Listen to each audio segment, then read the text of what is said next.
No, my colleague from Nunavut wrote to the speaker yesterday requesting an emergency debate regarding this government's upcoming failure to meet their deadline to close the infrastructure gap for Indigenous peoples by 2030.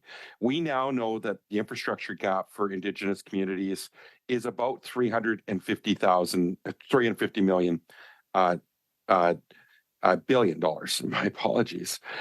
Behind that number are communities across Canada where homes are overcrowded and unsafe, including in my riding. Schools are crumbling. There are no functional ports. 28 communities are still under long-term boil water advisories. The government promised there would be none by March 2021. But here we are in 2023, and there are still Canadians who don't have clean drinking water. We all know this would never happen in Toronto or Vancouver.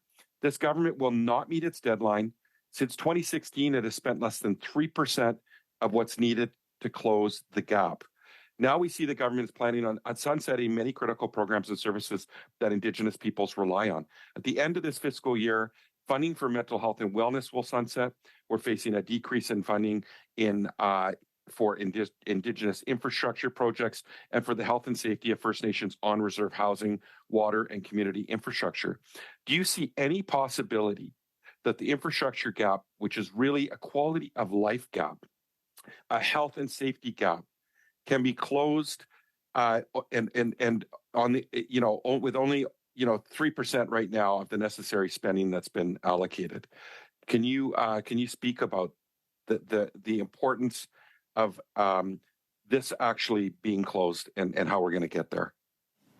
So I have no knowledge of the First Nations infrastructure gap. No knowledge of the quantifiable gap. We have not looked at that specific issue ourselves, but we have looked at the water and wastewater issue a couple of years ago, and we found that there was no gap in the capital spending itself, but a significant gap in the operating funding for the operations of water and wastewater. So I can only speak about that specific aspect, not the overall infrastructure. Can you speak about the operating in terms of renewing programs like that and how long the funding is set to end before they announce its renewal? Yeah, on the operating side? In about 20 seconds.